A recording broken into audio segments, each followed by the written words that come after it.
explodiu. Ok. Então, bom dia a todos. Estava até propondo o tio Elias a gente fazer lá fora hoje, né? O solzinho tá gostoso, né? Nós vamos mudar então o tema hoje, tá? O tema vai passar a ser evangelismo por relacionamentos. Vão ser mais 8 aulas, ok? Então, quem já fez evangelismo da outra vez, que foi no começo do ano, para descer e assistir a 9 marcas, ok? Então, vocês que assistiram 9 marcas, agora assistem evangelismo. Então, vai ser a inversão das classes. Queria orar para a gente começar, ok? Senhor Deus, nós te agradecemos por mais esse dia, agradecemos porque podemos estar aqui na sua presença, a aprender livremente de Ti, sem oposição, podemos aprender como expressar o Teu amor a outras pessoas. Nos ensine, ó Pai, nos dê coragem e que nós possamos usar métodos úteis e saudáveis para expandir mais e mais o Teu Evangelho. Isso que nós pedimos, ó Deus, no nome de Jesus. Amém. Essa série sobre evangelismo, ela vai focar especialmente no relacionamento, ok? E por que isso? Porque o relacionamento é a maneira mais fácil das pessoas ouvirem você e conhecerem o Evangelho. Quer ver? Levante a mão para mim aí. Quem de vocês estava passando na frente de uma igreja, por exemplo, aí viu, olha, uma igreja, deixa eu entrar. Aí entrou na igreja, ouviu a pregação do pastor e se converteu. Alguém se identifica? Ou alguém, então, que estava caminhando na rua, indo no mercado, indo lá no banco, aí alguém ali na praça estava entregando aqueles folhetinhos, sabe aqueles folhetinhos evangelísticos? Aí entregou para você, aí você pegou o folhetinho, leu o folhetinho e falou, nossa, é isso, e se converteu. Eu não conheço ninguém que se converteu através de folheto. Gente, não estou dizendo que isso ou aquilo é errado, tá? Só estou mostrando um padrão para vocês como que realmente acontece. Ou a pessoa, ela era seu amigo, ou ela era seu parente, sua mãe, seu pai, algum irmão, primo, e vivia ao seu lado, e ela começa a mostrar para você uma vida diferente, e você então passa a se interessar e fala, olha, isso aqui eu quero para mim. Como que foi a conversão de vocês? Tá? Então, quero que 3 pessoas, levante a mão, o Ronaldo e o Thiago estão com o microfone, pode entregar aí, o Thiago, atrás de você.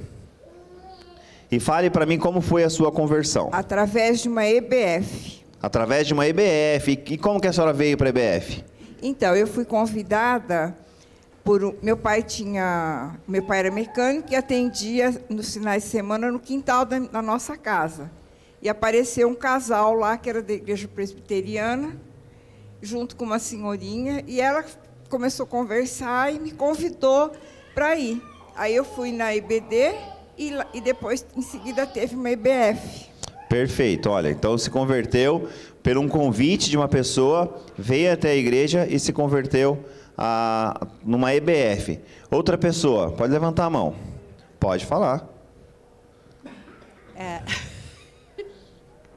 Eu me converti através de um curso que estava tendo na igreja, chamava Disciplina de Filhos, mas foi anteriormente pela amizade com uma vizinha de rua, que a gente caminhava juntos e tudo mais, e daí quando teve essa disciplina de filhos, ela me chamou, e eu só entrei numa igreja evangélica por causa do tema, que era assim...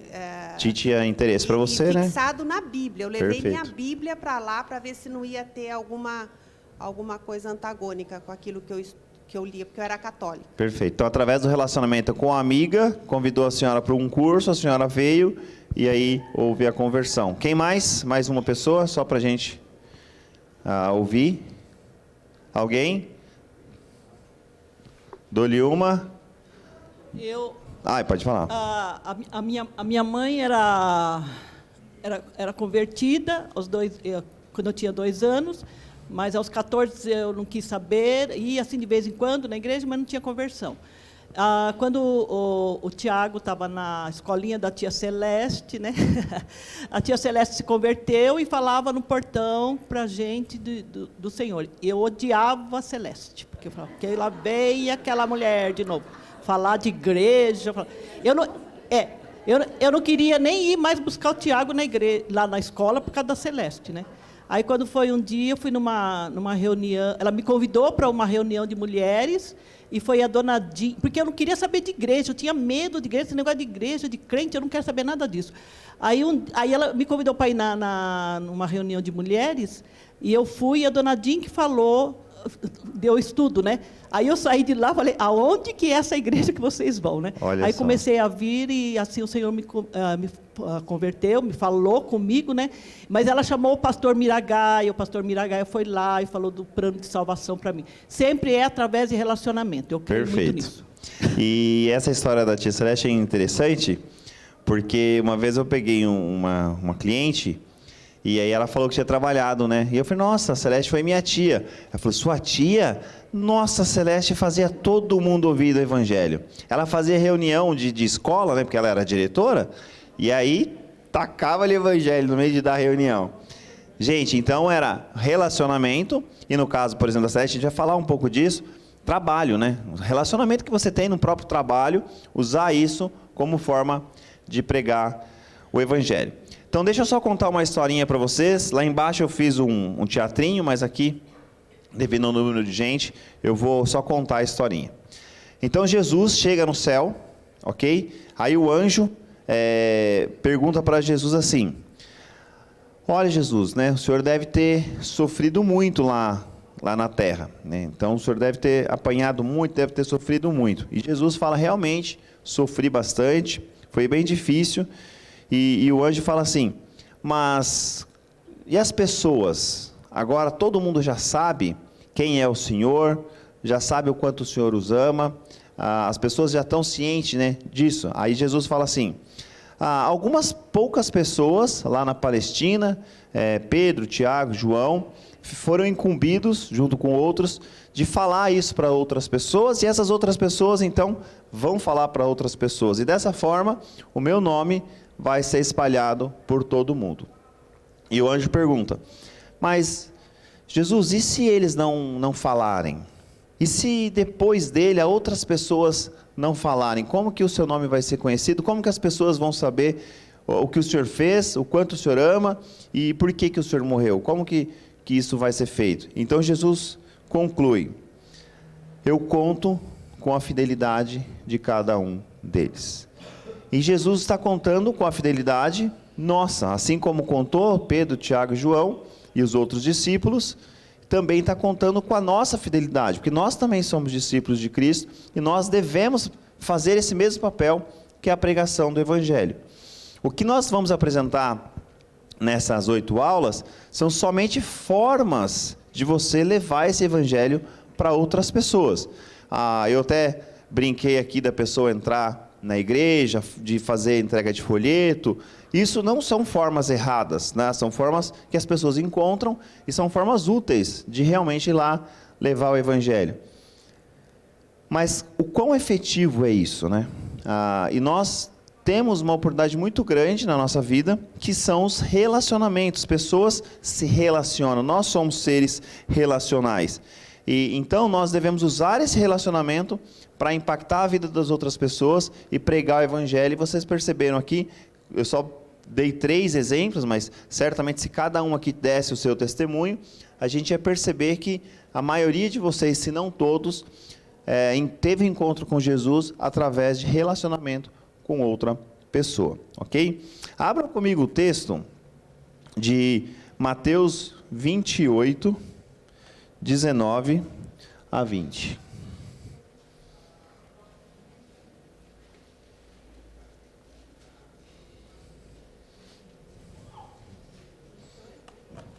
Mateus 28, 19 a 20. Diz assim, portanto, vão e façam discípulos de todas as nações, batizando-os em nome do Pai, do Filho e do Espírito Santo, ensinando-os a obedecer tudo o que ordenei a vocês, e eu estarei sempre com vocês até os fins do tempo. Esse texto é chamado de Grande Comissão, onde Jesus, ele então ordena que os discípulos vão e façam discípulos de todas as nações, ensinando então a obedecer, ensinando a amar a Cristo. Então o evangelismo é muito mais do que simplesmente encontrar alguém na rua, entregar um folheto e dizer Jesus te ama. Porque o texto não é vá e fale de Jesus, é vá e faça discípulo. Como que você vai formar discípulos? Como que as pessoas se tornam discípulos? Observando a sua vida, observando o quanto você ama Jesus, então a pessoa vai querer fazer essa imitação. Discípulo é uma pessoa que segue o mestre. E é isso que a gente precisa fazer. Discípulos, não meu, mas discípulos de Cristo, pessoas que realmente queiram seguir a Jesus Cristo. O texto de Atos 1:8, eu vou colocar ele aqui, diz assim: mas receberão poder quando o Espírito Santo descer sobre vocês, e serão minhas testemunhas em Jerusalém, em toda a Judéia e até os confins da terra. Ou seja, vocês, nós, cristãos, receberemos poder através do Espírito Santo, então agora nós estaremos capacitados a ir e pregar o Evangelho.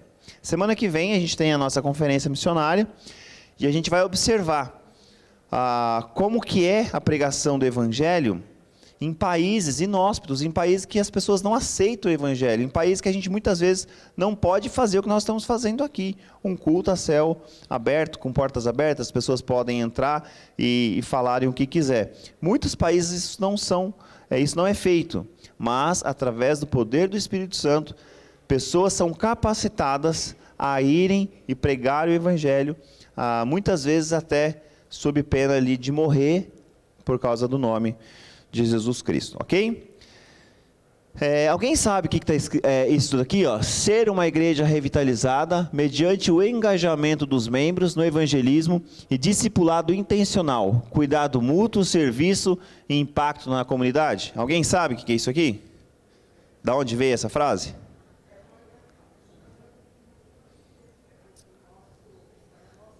Da nossa missão. Tão espertos, hein? Exatamente. No ano passado, a gente teve lá vários encontros e a gente chegou então a uma conclusão de concluir uma nova missão e valores para a igreja. E essa agora é a nova missão da igreja, ser uma igreja revitalizada mediante o engajamento nosso, dos membros, no evangelismo e discipulado intencional, cuidado mútuo, serviço e impacto na comunidade. Por que isso? Porque a pergunta era que foi questionada para nós e fez que a gente pensasse um pouco: se a IECA deixasse de existir hoje, aconteceu alguma coisa e hoje a IECA não existe mais, que impacto que isso causaria na sociedade? Será que as pessoas iam sentir falta? Não nós, membros, mas eu digo, ao redor. Será que as pessoas iam notar a nossa falta, a nossa diferença? Então, a gente parou para pensar e será que nós estamos realmente causando um impacto na sociedade? Será que a gente está usando o discipulado intencional, fazer relacionamentos, amizades, com um propósito específico de falar de Jesus Cristo? Então, essa é a missão e a gente queria colocar para provocar um pouco vocês aí. Mas eu quero ouvir de novo, tá? E aí eu peço ajuda aí para os meus parceiros de plantão. O que impede, ou quais são os maiores desafios pensa você no seu dia a dia, de pregar o Evangelho? Quais são os maiores desafios? E se você tiver algum caso, algum relato, pode levantar a mão aí que os meninos vão levar aí para vocês o microfone. Mas quais são os maiores desafios para nós pregarmos o Evangelho? Pensa assim, por que eu não prego o Evangelho tanto quanto eu deveria?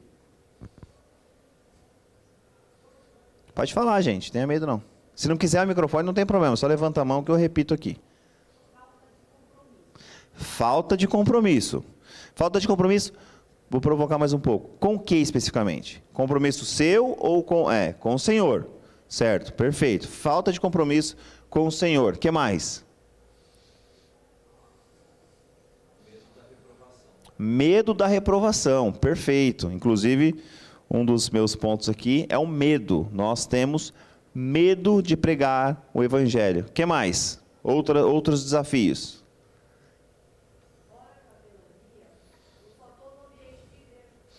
Ambiente de igreja, recluso a essa bolha, né? Não se relaciona com os de fora. Perfeito. O que mais? Gente, ou vocês pregam muito o evangelho, né? E aí não tem problema nenhum com isso, ou vocês estão tão fora que não sabem nem quais são as dificuldades, porque não é possível. Falta de foco. O direcionamento, isso. E o direcionamento dessa conversa para Jesus. Pode falar, irmã.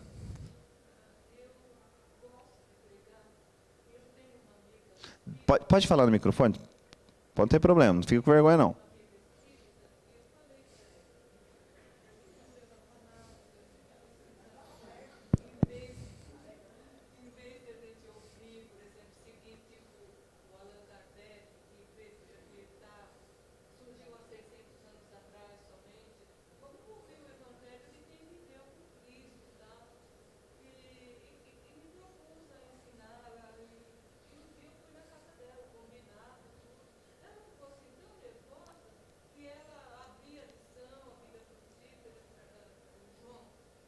Sim.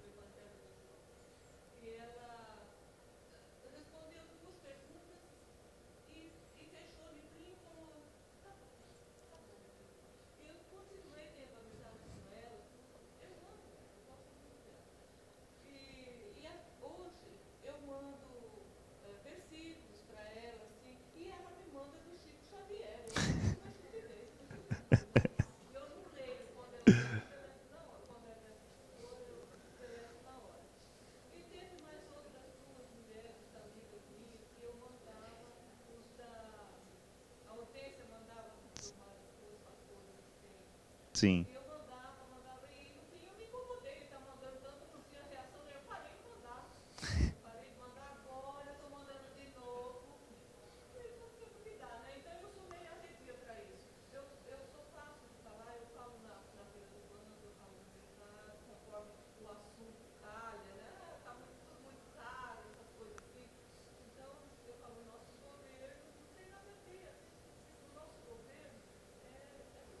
Sim.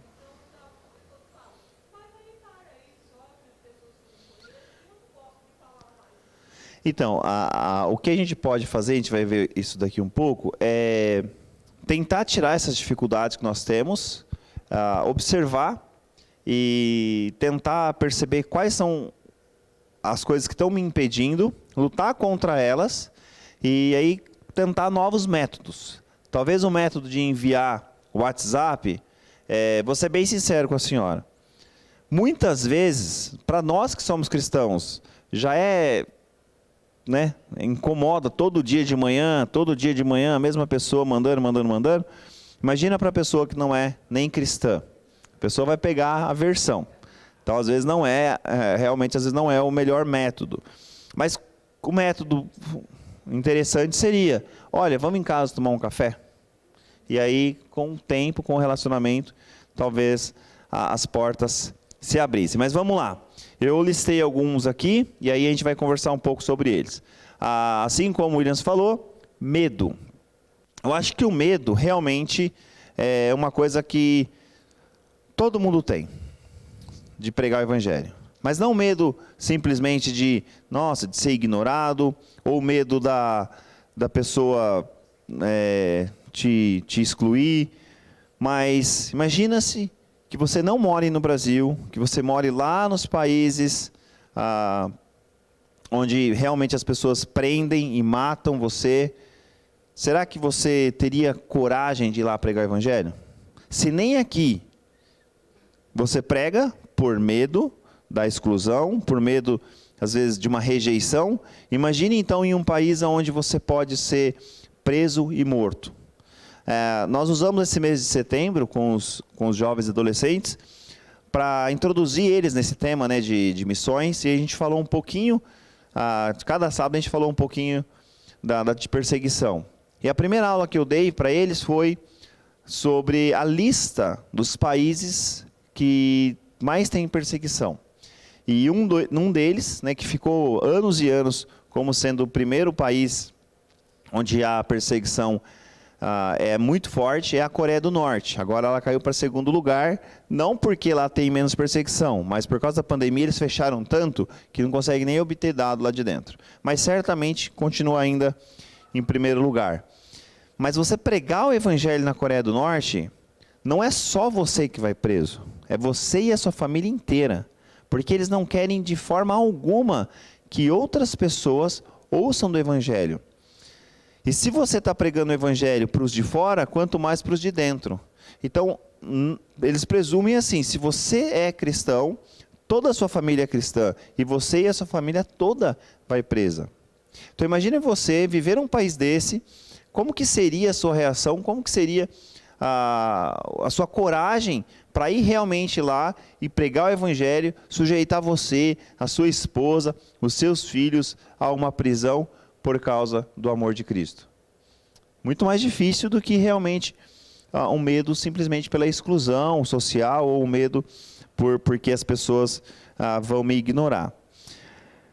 Mas a pergunta é, a quem que nós devemos temer? A Deus ou aos homens? Essa é a pergunta. Muitas vezes nós não pregamos o evangelho por temor a homens, por temor do que vão pensar de mim, ou por o que eles vão achar que eu sou um lunático, vão achar que eu sou um tapado, e você fica ali com vergonha e não prega o evangelho, por temor a homens, enquanto nós devemos temer a Deus que está no céu. Outra coisa, encaixa um pouquinho no que a Tamara e a Hortência falou, só mudei o nome, né? Apatia, falta de interesse. Eu prego o evangelho? Não muito. Eu já sou cristão, já vou para o céu, meu lugar já está garantido. Outras pessoas que não tem problema. Se elas querem, então que elas corram atrás. Isso é apatia. Gente, só que tem pessoas indo para o inferno a passos largos porque você está apático, você não tem interesse em pregar o evangelho para elas.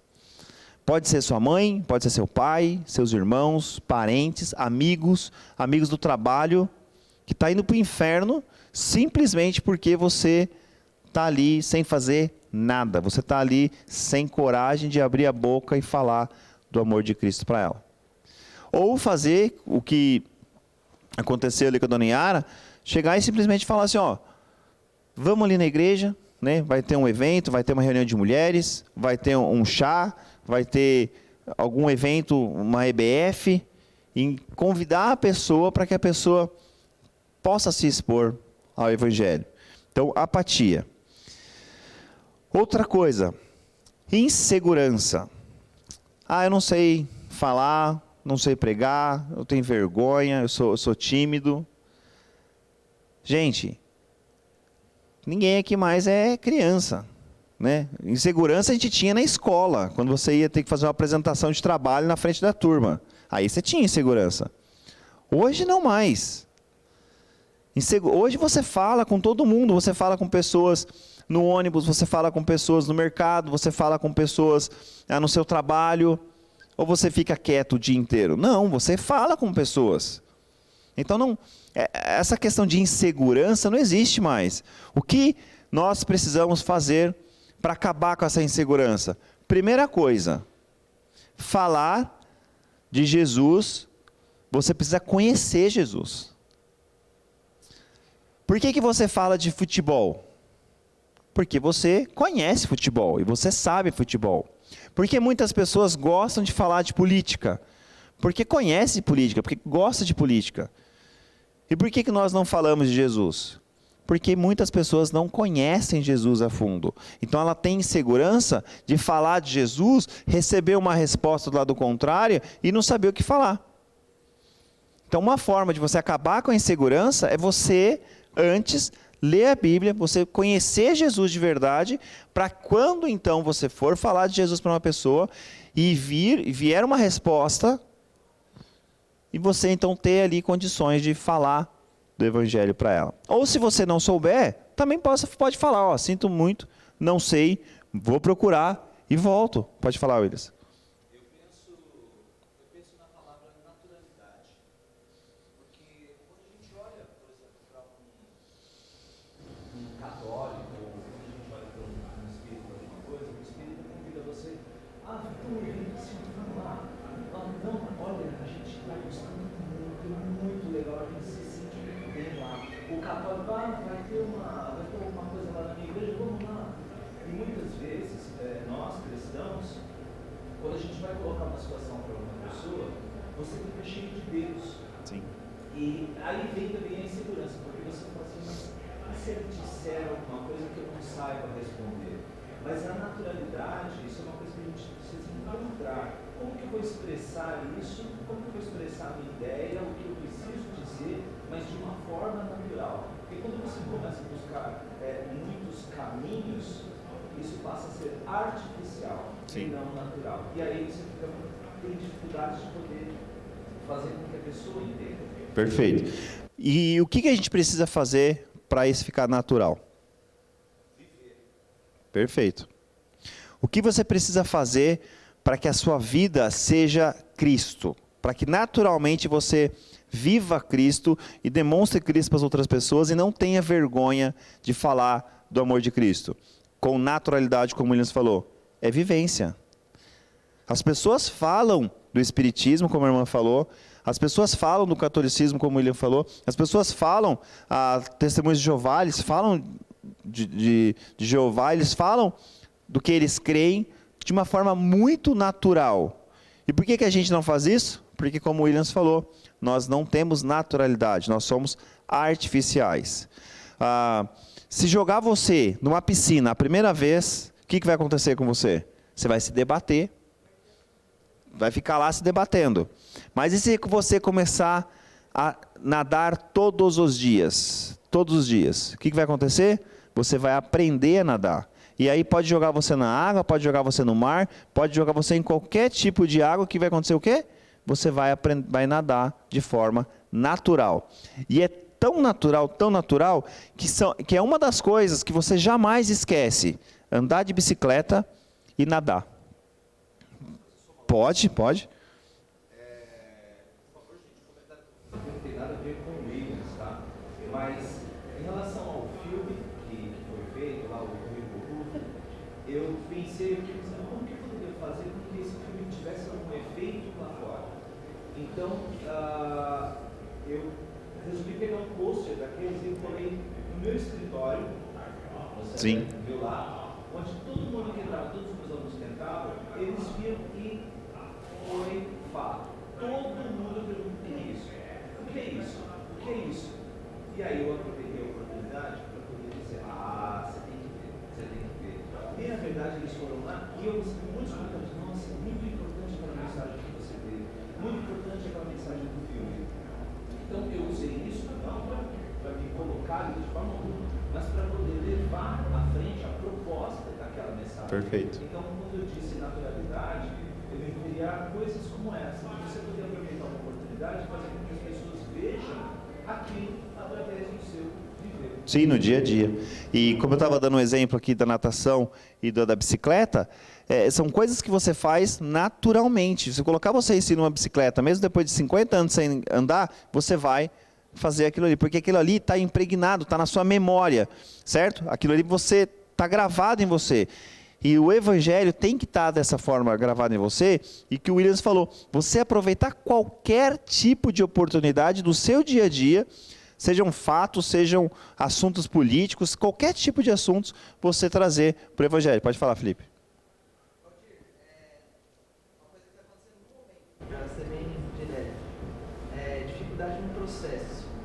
Estou aconselhando um casal há 8 meses, casal super jovem, e você vê que no coração da pessoa, esse rapaz, ele quer muito Deus, ele ouve muito conselho, mas eu tenho, talvez seja por deficiência minha, por talvez de engajamento no funcionamento, eu não estou conseguindo dar andamento no processo dele, de profissão de fé, batismo. Então ele já está eu trago ele à noite, ele frequenta, ele tá, mas eu não estou conseguindo dar andamento. Fiz algumas tentativas de conversar com uma pessoa, mas acabou não dando certo, com outra, mas eu não estou conseguindo dar andamento no processo deles, porque eu tenho uma dificuldade. Sim, uma coisa que você falou e é importante, muitas vezes a gente acha que evangelismo é aquele ato único, né? Você chegou ali para a pessoa, falou do amor de Cristo, na primeira vez a pessoa já saiu, já se converteu, já se batizou e, nossa, maravilha, né? Amém por isso. Não, muitas vezes realmente é um processo. Você vai falar do amor de Cristo, vai ter ali vários encontros, 8 meses, às vezes até mais. Eu lembro da minha sogra que orou pela família dela por 10 anos. Foram 10 anos orando e falando do amor de Cristo. Então não é rápido, muitas vezes é um processo, inclusive longo. Mas, Felipe, o que eu te diria é o seguinte, e é o que você falou também, tentar buscar meios ou pessoas para que isso se torne mais natural. Exemplo, vamos tomar café, mas agora não só comigo, ou fazer um jantar, não só comigo, eu vou levar um casal junto. E aí pegar, por exemplo, algum casal mais experiente, né? Por exemplo, o tio Elias, ou o pastor Alexandre, ou alguém mais, e aí trazer junto para essa conversa. E aí isso, às vezes, quebra uma barreira que você não está conseguindo, às vezes... Mas eu não estou conseguindo dar o próximo passo. Tá, mas isso é mais fácil de tentar te ajudar, porque aí talvez seja mais... ajudar você a dar esse próximo passo. Isso é mais tranquilo. Mas o que a gente precisa fazer é falar do amor de Cristo. Isso já tem feito. Tá? Esse primeiro passo você já tem dado. Isso já é super importante. Porque o restante, agora talvez a gente precise de ajuda. E aí é mais fácil de te encontrar esse tipo de ajuda. Mas o que a gente precisa fazer é isso daí. É se dispor e colocar à frente. Ok? Perfeito. Quarto, que eu coloquei aqui. E foi o que a Cris falou. Uma atitude de isolamento como estilo de vida. O que seria uma atitude de isolamento como atitude de vida? Eu me converto e eu deixo de ter relacionamento com os de fora. E aí eu vivo num contexto onde os meus amigos, onde as pessoas em que eu tenho contato, são pessoas cristãs. Então eu vivo de forma isolada. Como que eu vou pregar o evangelho para os de fora se eu não tenho contato com os de fora? Lembre que Paulo fala que ele tem lá não peço para tirar do mundo, mas sim, eu vou ter contato com os de fora, com os do mundo, mas usar isso como ferramenta, como instrumento para pregar o evangelho. E não simplesmente fechar na minha bolha. Muitas vezes isso acontece com pessoas que nasceram na igreja, né? Viveram ali um contexto de igreja a vida toda, e estuda em colégio cristão, vai para a igreja final de semana, e deixa de ter contato com as pessoas de fora. Agora, quer saber o pior? Aí a pessoa se converte. Muitas vezes a pessoa vem do mundo e se converte. E quando ela se converte, ela acha que aquilo que ela fazia antes era totalmente errado, e aí ela fala, não, isso aqui nunca mais. E ela esquece dos de fora. Ela esquece que os de fora precisa do que ela conseguiu, que é Cristo. Gente, nós sabemos que o mundo é do maligno. A gente precisa ir lá e tentar pregar o evangelho para as pessoas, para que elas tenham Jesus Cristo assim como nós tivemos. Alguém corajoso foi lá fora e falou do amor de Cristo para você, te convidou e te trouxe para dentro. Aí agora você está aqui dentro, não tem mais a mesma coragem, a mesma condição de ir lá fora e falar do amor de Cristo. Muitas vezes a gente faz isso. Já que eu me converti, já que eu conheço Jesus, agora eu vou viver aqui no meu mundinho. Como a Cristo falou, fora a capelania, eu não tenho contato com os de fora. Talvez é uma hora a gente parar e pensar, gente, eu preciso expandir o meu relacionamento. E fazer isso de forma intencional, que é como a gente colocou na missão da igreja. Fazer relacionamentos de forma intencional de pregar o amor de Cristo. Outra coisa, ritmo de vida. Não consigo pregar o evangelho, sinto muito.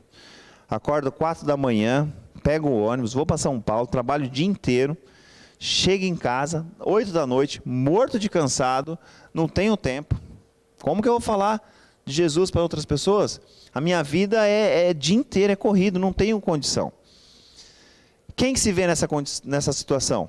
Quem se vê na situação de trabalhar o dia inteiro, ou de cuidar da casa, ou de cuidar dos filhos, e não ver tempo? Certamente a maioria de nós.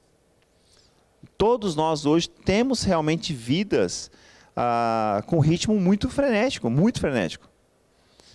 Mas a proposta aqui não é que você deixe de trabalhar para ir pregar o evangelho.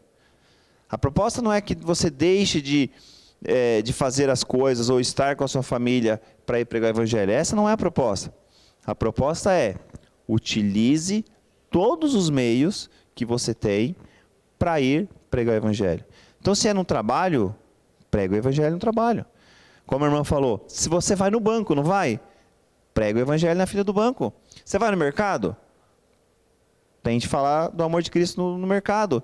Crie ali formas e ferramentas, relacionamentos, tente fazer amizades. Imagine, por exemplo, uma pessoa do mercado. Você sempre vai no mercado, a pessoa sempre está lá. É a mesma pessoa. Todo dia ela está lá.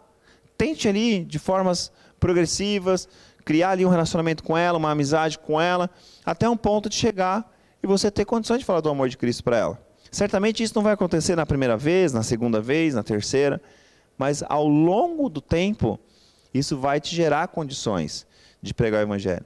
Então essa questão de ritmo de vida, e a gente achar que isso é desculpa, ou agora eu não preciso mais falar, porque minha vida, eu já ocupei tanto a minha vida é tão ocupada que não sobra tempo para falar do amor de Cristo para as pessoas. Ok?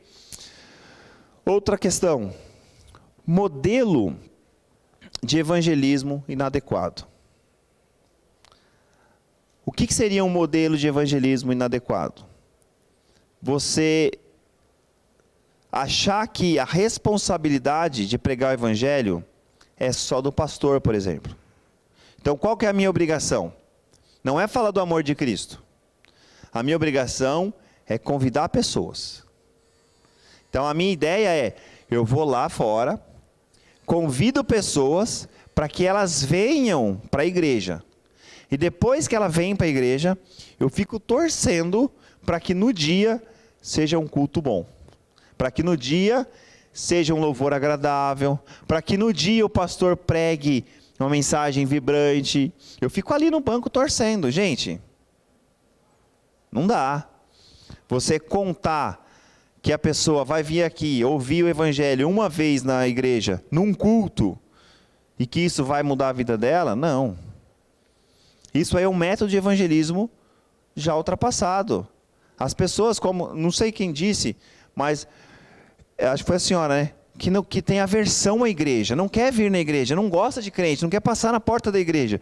E você quer convidar ela para vir para a igreja e achar que isso é suficiente? Não, não é.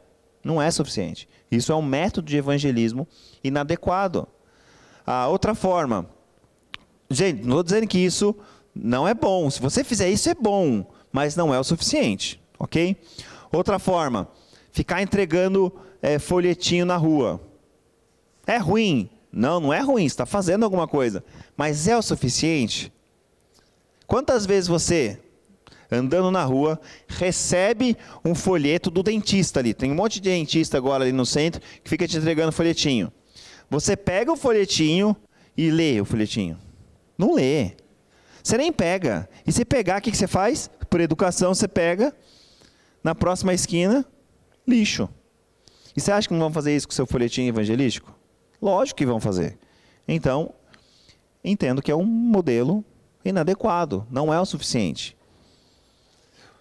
Ok? Vamos tomar um café e depois a gente volta para a segunda parte. Pode ir.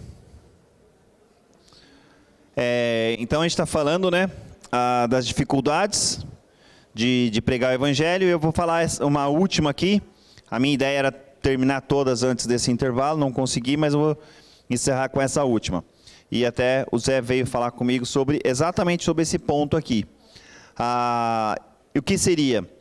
O desequilíbrio entre o que você fala e o que você vive. Porque assim, não adianta eu querer pregar o evangelho e falar de Deus para as pessoas se eu não vivo o evangelho no meu dia a dia. Pelo contrário, as pessoas, ao invés de querer Jesus, elas vão se afastar de Jesus. Falar, aquele crente lá, você viu como ele vive? Você viu como ele trata a esposa dele? Você viu como ele fala? Você viu como ele age? Ele não dá.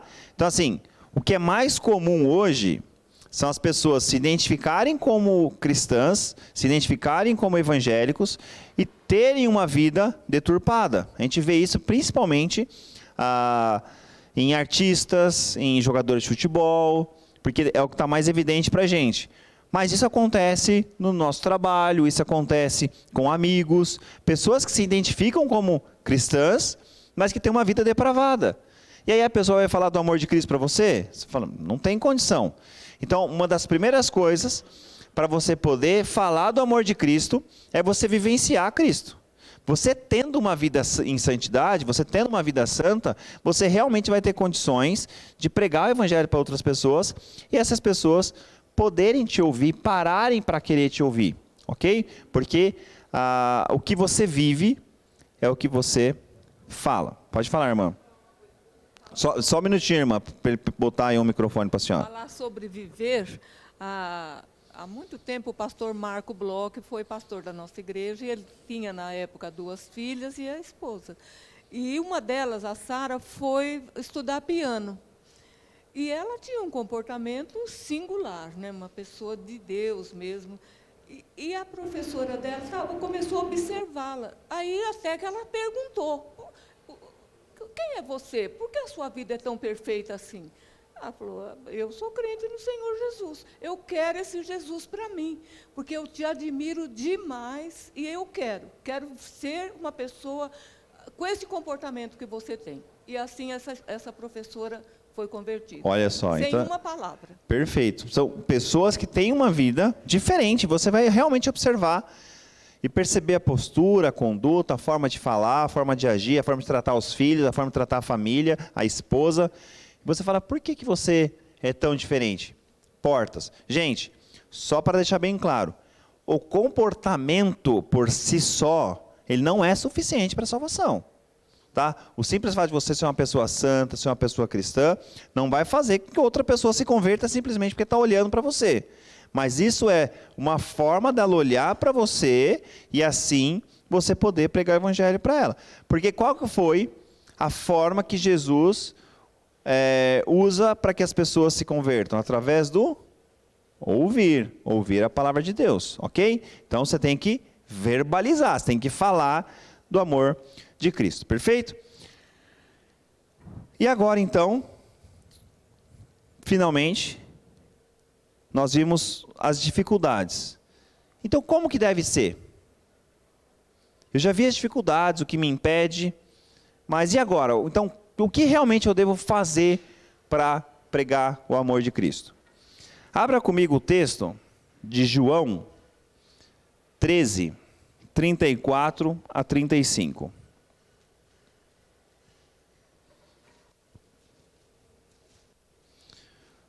João 13, 34 a 35.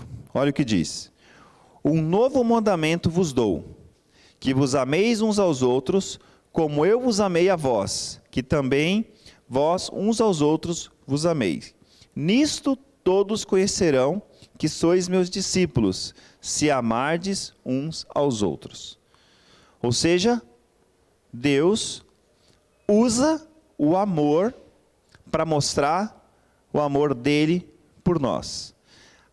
Quando eu amo outra pessoa, quando eu demonstro o amor para outra pessoa, eu demonstro o meu amor para com Deus. E assim como João mesmo vai dizer lá na primeira carta, é mentiroso aquele que diz que ama a Deus, mas não ama o próximo.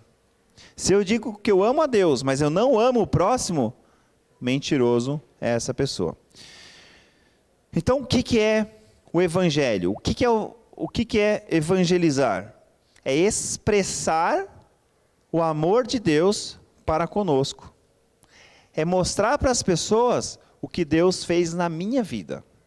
É difícil você contar o que aconteceu na sua vida? Se eu, por exemplo, perguntar para você assim, me diga aí, conta uma história engraçada da sua vida, Williams. O Williams vai parar e vai contar. Por quê? Porque aconteceu com ele. Concorda? Você vai saber todos os detalhes, vai saber, por exemplo, uma história que a gente, até na sexta-feira, a gente estava lá jantando com o pastor Alexandre, com a Andréia, e com a Bruna e com o Ed. E a ideia era assim, conta para nós como que vocês se conheceram. E o pastor e a Andréia fazem 22 anos. E a Andréia contava assim com riqueza de detalhes o que aconteceu com ela há 22 anos atrás. E certamente se eu pedir para vocês aqui, né, pessoas casadas há muitos anos, e perguntar assim, conta para mim como que você conheceu a sua esposa. E a pessoa vai contar, certo? Por que não falar o que aconteceu com você quando Cristo te resgatou? Que é um amor muito maior. Certamente nós temos condições, sim, de falar o que aconteceu com a nossa vida, o que Jesus fez na nossa vida. Por quê? Porque é conosco, isso aconteceu com a gente. Isso é evangelizar. Eu falar para as pessoas o que Jesus fez comigo. Então esse versículo, ele nos mostra que a chave para a evangelização é através do amor. Ok? Agora, como que eu demonstro amor para as outras pessoas? Se eu não tenho relacionamento, se eu não tenho contato, se eu não tenho proximidade. Difícil, né? Então, uma forma de Jesus falar do amor de Deus para com as outras pessoas foi através de relacionamento. E eu trouxe aqui para vocês alguns exemplos. Abram comigo o texto de João, capítulo 1, 45 a 51. Pega o microfone, leva para mim, por favor. Deixa eu ver aqui. Leva lá para o João Marcos, por favor. Vai, o João vai ler para mim. João 45 ao 51. Gente, são quantos os mandamentos de Deus lá para Moisés? 10. Dos 10, quantos são relacionamento entre Deus e os homens? Deus e os homens, são quantos? Dos 10. Chuta. Pode chutar. 2. Quem dá mais? Quem dá mais? 2. Quem dá mais? 4. Ó, o Ed, chutou bem. 4. Dos 10, 4 é Deus e os homens. E os outros 6? Homens para com homens. Então você percebe que de 10 mandamentos, 6 são entre nós. Não roubar, não matar, não adulterar. Isso é tudo relacionamento entre pessoas. Porque nós somos seres relacionais. E agora eu vou falar para vocês alguns exemplos práticos que Jesus pregou o evangelho através de relacionamento, começando lá com João. O João vai ler para nós. Pode ler, João. Filipe encontrou Natanael e lhe disse: achamos aquele sobre quem Moisés escreveu na lei, e a respeito de quem os profetas também escreveram, Jesus de Nazaré, filho de José. Perguntou Natanael: Nazaré? Pode vir alguma coisa boa de lá? Disse Filipe: venha e veja. Ao ver Natanael se aproximando, disse Jesus: aí está um verdadeiro israelita, em quem não há falsidade. Perguntou Natanael: de onde me conheces? Jesus respondeu: eu o vi quando você ainda estava debaixo da figueira, antes de Filipe o chamar. Então Natanael declarou: mestre, tu és o Filho de Deus, tu és o Rei de Israel. Jesus disse: você crê porque eu disse que o vi debaixo da figueira? Você verá maiores coisas do que essa. Então acrescentou: digo-lhes a verdade, vocês verão o céu aberto e os anjos de Deus subindo e descendo sobre o Filho do Homem. Natanael, ele era um estudioso da lei. Então ele era considerado à época um intelectual. Ok? Então ele lia ali o Antigo Testamento, ele conhecia muito e ele estava ansioso na espera pela vinda do Messias. Não sei quem aqui já assistiu aquele seriado, The Chosen. Tem um episódio específico sobre Natanael. Eu até digo, não sei se foi daquela forma que aconteceu, mas parece muito, né? E é muito interessante porque Natanael realmente está ali na ansiedade esperando para encontrar o Messias. Então vem um amigo dele chamado Filipe, e Filipe chega para ele e fala: Natanael, chegou. Aquele a quem tanto nós esperávamos chegou, Jesus de Nazaré. E aí Natanael, cético, fala: Nazaré? Pode vir algo bom de Nazaré? Ou seja, ele dá aquela debochada de Jesus, porque pensando que lá de Nazaré não podia vir nada de bom. Mas mesmo assim, pelo relacionamento com o amigo, pelo amor ao amigo, ele vai até o encontro de Jesus. Então, quando ele vê Jesus, ele encontra Jesus, e Jesus fala com ele, na hora ele já abre o coração ali, e Jesus fala: você crê em mim só porque eu falei isso? Grandes coisas você verá, e não há em Israel homem de tão grande fé quanto você. Então você observa que Natanael, ele era uma pessoa estudiosa, ele era uma pessoa cética e uma pessoa debochada. Quantos de nós não temos amigos assim? Gente, quanto mais a pessoa ela tem um nível intelectual melhor, quanto mais estudada essa pessoa é, quanto mais essa pessoa crê em teorias revolucionárias aí, teorias revolucionistas, mais difícil é a pregação do evangelho. Por quê? Porque realmente essa pessoa ela vai ficar te questionando, ela vai te falar: nossa, mas como assim? Criou do nada? Como assim o mundo só tem 10 mil anos? E o carbono 14, que fala de 300 milhões de anos? E os dinossauros que viveram lá naquela era? Gente, quanto mais a pessoa tem conhecimento, mais difícil é a pregação do evangelho e mais ela debocha de Cristo. Mas isso não é um impedimento. Assim como não foi para Filipe aqui. Filipe falou: olha, você está duvidando? Vem comigo, vou te mostrar. E leva então Natanael com o encontro para Jesus. Eu tenho muitos amigos que são incrédulos e ficam zoando, falando que se Deus está em todo lugar, então Deus está no abacate, então Deus é um abacate. Sabe, umas coisas muito doidas. Até fazer uma piadinha, como é EBD, não tem problema. Não sei se vocês permitem, né? Não é pregação, então... o filho chega para o pai e fala assim: pai, de onde nós viemos? Aí o pai fala: dos macacos. E aí o filho chega para a mãe e fala: mãe, de onde nós viemos? E a mãe fala: de Deus, Deus que criou todas as coisas. E Deus que criou a gente. E aí o filho fala: nossa mãe, mas eu perguntei para o papai, e o papai falou que nós viemos dos macacos. E a mãe responde: filho, eu estou falando da minha família, não da família dele. Mas é muito mais fácil para as pessoas crerem que nós viemos do macaco. Nós somos evoluções do macaco, concorda? E muitas vezes nós temos que realmente parar, pregar o evangelho para ela, demonstrar, mas isso se vem através de conhecimento bíblico. Se você também tiver um conhecimento bíblico profundo, você vai poder demonstrar que a teoria dela, que nós viemos, por exemplo, do macaco, é uma teoria infundada. E aí você vai na Bíblia, abre, demonstra.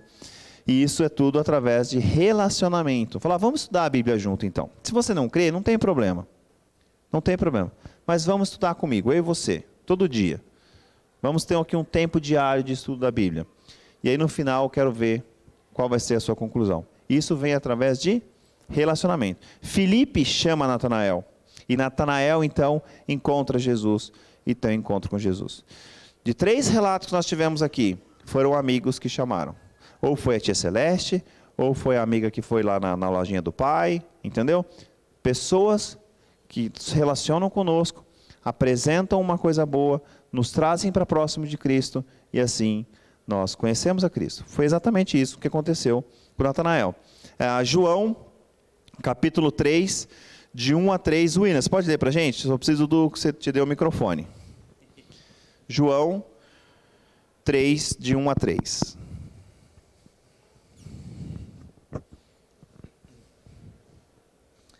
Havia um fariseu chamado Nicodemos, uma autoridade entre os judeus. Ele veio a Jesus à noite e disse: Mestre, sabemos que ensinas da parte de Deus, pois ninguém pode realizar os sinais milagrosos que está fazendo se Deus não estiver com ele. Em resposta, Jesus declarou: digo a verdade, ninguém pode ver o reino de Deus se não nascer de novo. Perfeito. Nicodemos também, aqui ele é chamado de príncipe dos fariseus. Ele era um fariseu, ele era uma pessoa muito importante, muito estudada na lei ali, e estava no alto escalão. E quando ele começa a observar o que Jesus tem feito, ele percebe: essa pessoa é diferente. Aí ele queria ter um encontro com Jesus, mas ele tinha medo de ser rejeitado. Falou: opa, eu não posso ser visto com esse homem. Então o que ele vai fazer? Ele vai ter um encontro com Jesus à noite. Então ele vai ali na surdina, encontra Jesus à noite e questiona Jesus. E aí Jesus vem e fala para ele: olha, se você quiser entrar nos céus, você tem que nascer de novo.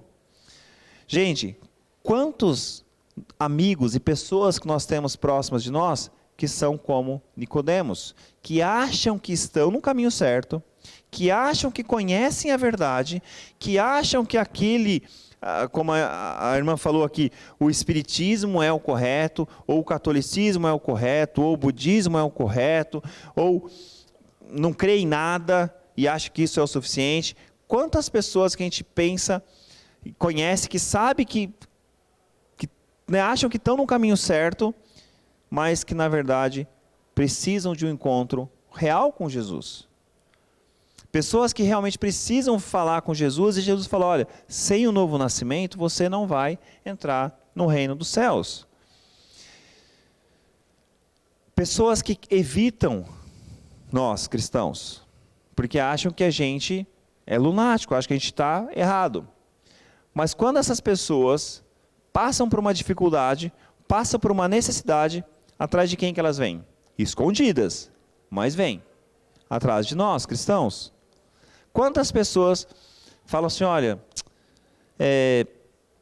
eu não creio muito no que você está falando, não, mas estou passando por essa situação aqui. E aí fala da situação dela, mas na verdade, assim, ela sabe que por trás você tem a verdadeira consolação para ela.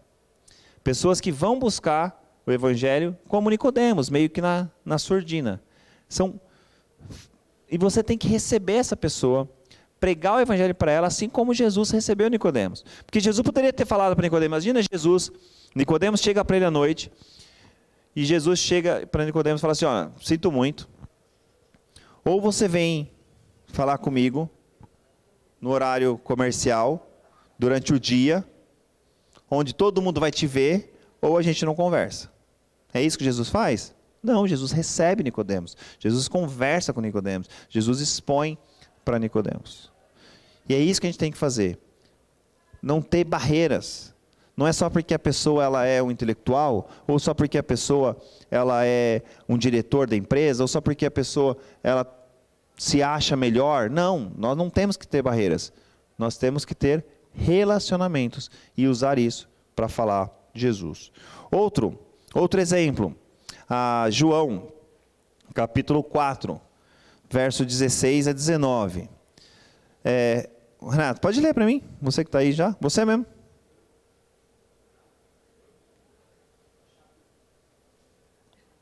João 4, 16 a 19.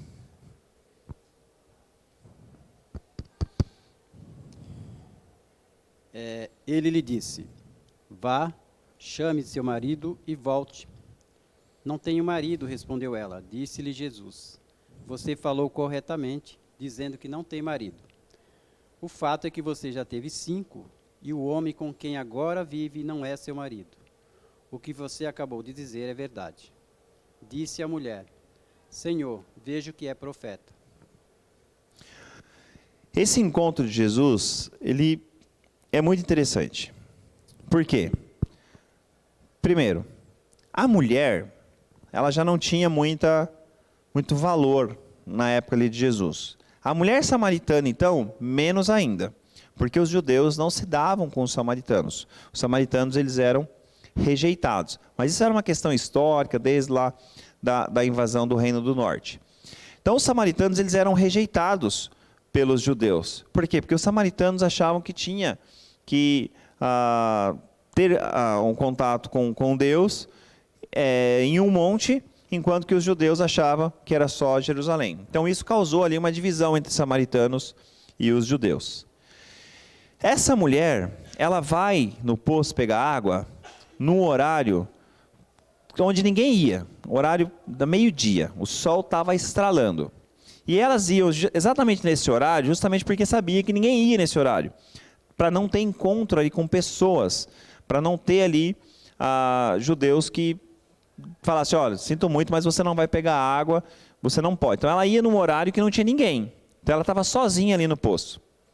Jesus muda a rota dele para passar perto do poço. Jesus fala para os discípulos irem na cidade buscar comida, e ele fica sozinho, e intencionalmente ele vai até o poço, porque ele queria encontrar com aquela mulher. Intencionalmente, isso Jesus fez de forma intencional. Então ele chega no poço, ele começa a conversa, ele pede água, ele quebra a barreira do preconceito, ele dá o primeiro passo, e então a mulher acha até estranho, né? Como você, judeu, está falando comigo, mulher samaritana? E Jesus então vem e pergunta para ela a respeito da água e tudo mais, depois pergunta ali do marido. Então Jesus, primeira coisa que Jesus faz, ir até a pessoa. Segundo, ele fala, quebra o preconceito. Então depois ele começa a introduzir a conversa. Ele começa coisa simples. Pode me dar água? Certo? Simples. Ele não chega já com 2 pés no peito. Depois que a mulher abre, aí ele começa a perguntar dos maridos e tudo mais. E aí a mulher percebe que ele é profeta e aí ele vai falar da água viva e tudo mais. Gente, trazendo para a nossa realidade. Quantas vezes nós temos preconceito com pessoas porque essas pessoas não são do nosso círculo? Quantas vezes nós vemos pessoas marginalizadas, mendigos, nós vemos pessoas em condições, normalmente condições sociais mais pobres, e a gente não quer ir lá falar com ela. Ou você passa perto, sabe, você passa perto, você pula assim, não conversa. Muitas vezes a gente não vai, por exemplo, num presídio, fazer o evangelismo no presídio, porque bandido bom é bandido morto, você pensa assim. E não, todos precisam do amor de Deus, certo? Todo mundo precisa do amor de Deus. Por que não? Eu vou fazer um evangelismo, fazer igual, por exemplo, a capelania faz. A capelania vai lá no hospital, ótimo. Então eu vou fazer uma paralela agora, eu vou fazer uma que vai dentro da prisão. Porque eles também precisam do amor de Cristo. Mas sabe por que a gente não faz isso muitas vezes? Preconceito. A gente pensa que essas pessoas elas são piores do que nós. Que nós éramos pecadores, mas elas... A gente não merecia o céu, mas elas... É assim que a gente faz. E Jesus ele vai na contramão aqui. A mulher samaritana dá uma lição muito importante para a gente, porque Jesus, de forma intencional, ele procura ela, ele marca o horário, sabendo que o horário que ela estava lá, ele muda a rota dele, ele vai até o poço, ele começa a conversa, não espera ela falar, mas é ele que vai falar, tudo isso quebrando uma barreira cultural muito grande da época, para pregar o evangelho. Ele começa introduzindo uma coisa bem simples, que era a questão da água, para depois introduzir o evangelho. Nós devemos fazer a mesma coisa.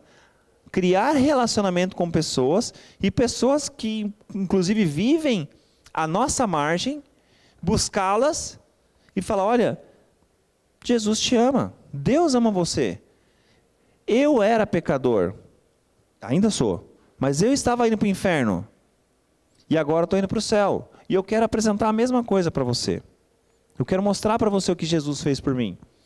Quebrar essa barreira, quebrar esse preconceito, ir atrás das pessoas. E não simplesmente, como a Cris falou, viver dentro da nossa bolha. Relacionar só com os nossos.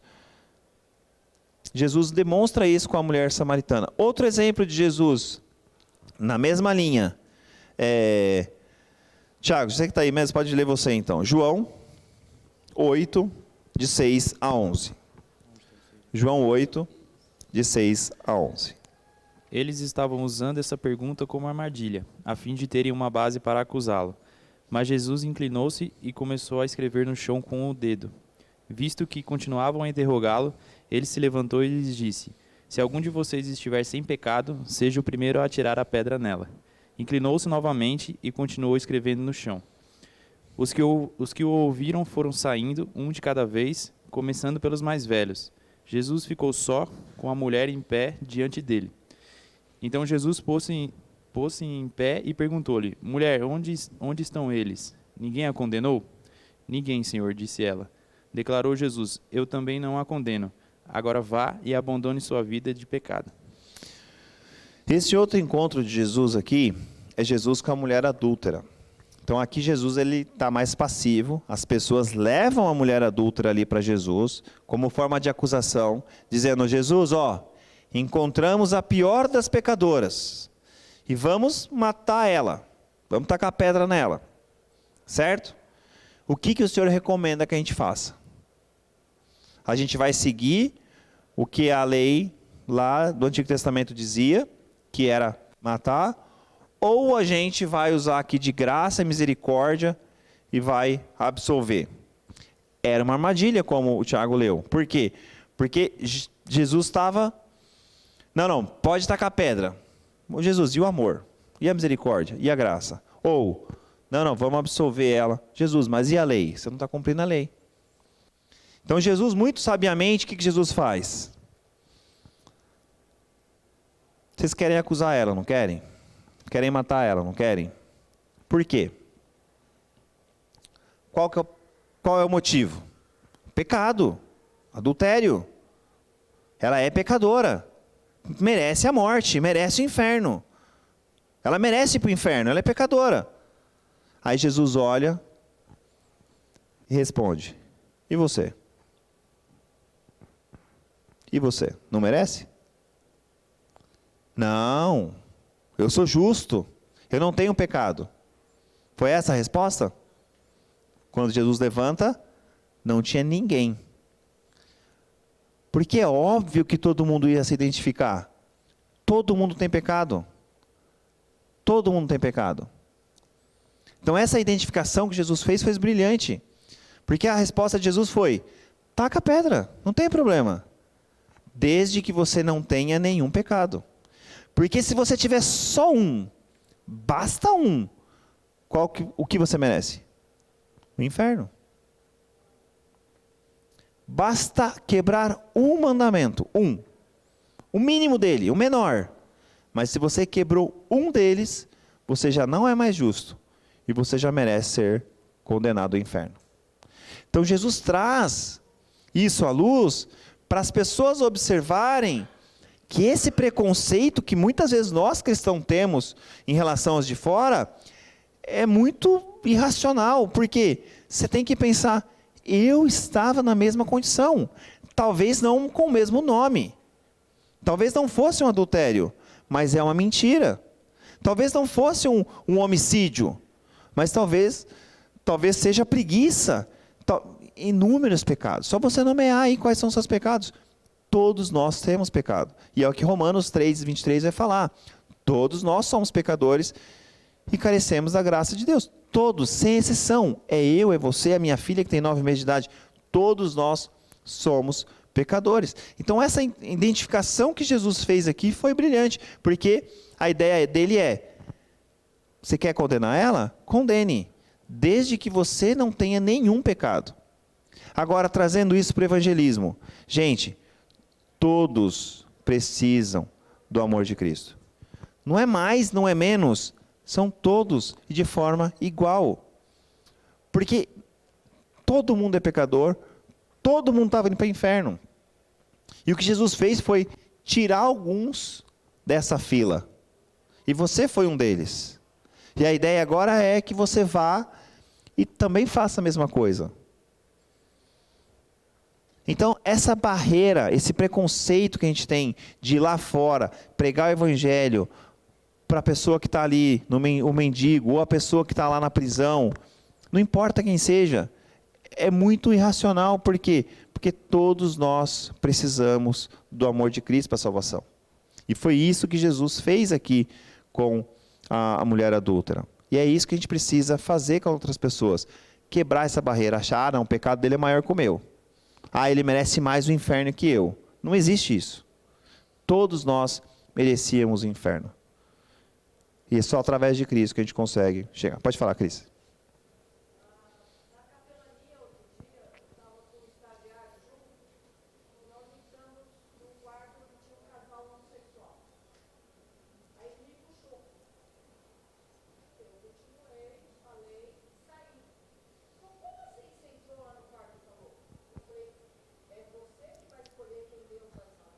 Perfeito.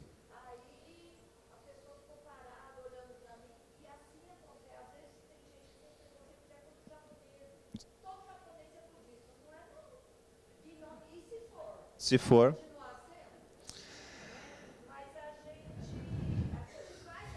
A seleção não é a seleção não é de Deus, a seleção é nossa, né? Só vai para o céu quem eu quero. Só vai para o céu quem eu quero. Não, não existe isso. Não existe isso. Nós devemos pregar o evangelho para todos indistintamente. Pode falar, Willis. É por causa da gravação, eu que esqueço de ficar passando isso aí. Se essa história de que ninguém tem nenhum pecado, se isso fosse verdade, quando a pessoa dissesse, eu não tenho nenhum pecado, então ele acabou de cometer o primeiro. Exato. Porque Romanos 3,10 diz, não há nenhum justo sequer. Então Perfeito. Ele pecou contra Deus, né? Desmentiu Deus. A partir desse momento ele já pode ir para o inferno. Já cometeu o primeiro. Perfeito. Gente, então como a Cris falou ali, isso aqui é homossexual, então não vou falar do amor do evangelho. O homossexualismo é só um dos pecados. Mas a lista ela é infinita. E certamente nós preenchemos vários deles no nosso dia a dia. Todos nós somos pecadores e ainda somos. Por quê? Porque a natureza pecaminosa ainda subsiste em cada um de nós. E isso só vai terminar quando formos glorificados juntamente com Cristo. Ok? Então, quebrar essa barreira. E para concluir, porque o horário já está chegando, temos que viver vidas santas, ter uma conduta irrepreensível, pois estamos influenciando pessoas. Você queira ou não, você influencia pessoas no seu dia a dia. Então, viva de maneira santa, porque você está influenciando pessoas. Precisamos criar relacionamentos intencionais, fazer Cristo conhecido em nossa vida através dos nossos relacionamentos. Precisamos mais do que viver o evangelho, precisamos proclamar o evangelho aos outros, pois a salvação vem pelo ouvir a palavra. Por fim, o que torna a nossa igreja uma igreja atraente, que ajuda na evangelização do evangelho? O que torna você uma pessoa atraente para a evangelização do evangelho? O que nós precisamos corrigir nas nossas vidas para realmente proclamar o evangelho de forma efetiva? Ser uma igreja revitalizada mediante o engajamento dos membros no evangelismo e discipulado intencional, cuidado mútuo, serviço e impacto na comunidade. Ser uma igreja revitalizada mediante o engajamento dos membros. Gente, nós não podemos colocar a obrigação de pregar o evangelho para o núcleo de pessoas. A igreja apoia missionários, então que os missionários façam. Ou a igreja paga o pastor, então que o pastor faça. A igreja já tem os professores de escola dominical, os professores de criança, os professores de jovens e adolescentes, pré-adolescentes. Então, é eles que têm que fazer. Não, somos nós, todos nós. temos a obrigação de pregar o Evangelho. Cuidado mútuo. Isso aqui é relacionamento. Estar próximo um dos outros. Buscar entender a dor um do outro. Buscar ajudar, fortalecer um ao outro. Isso é relacionamento. Através disso que nós demonstramos aquele texto de João 13:13. É pelo amor que nós demonstramos o quanto nós amamos a Jesus Cristo. Perfeito? Vamos orar? Senhor Deus, obrigado porque o Senhor nos salvou. E agora nós podemos demonstrar o seu amor para outras pessoas. Nós podemos nos relacionar com outras pessoas. E através disso, proclamar o teu Evangelho. Que cada um daqui, ó Deus, tenha realmente no coração esse interesse, essa responsabilidade, dessa obrigação que nós temos de pregar o Evangelho de Jesus Cristo. Então, que nós possamos realmente criar relacionamentos intencionais para poder proclamar o teu Evangelho. Que não haja barreiras, não haja preconceitos, que nós possamos falar do teu amor para qualquer pessoa. Que nós não fiquemos selecionando quem precisa ou quem deve ou quem não deve ser salvos. Porque todos somos pecadores e todos precisamos da tua graça e do teu amor para a salvação. Capacite sobremaneira cada um de nós aqui através do Espírito Santo. Isso que nós te pedimos, em nome de Jesus. Amém. Obrigado, irmãos.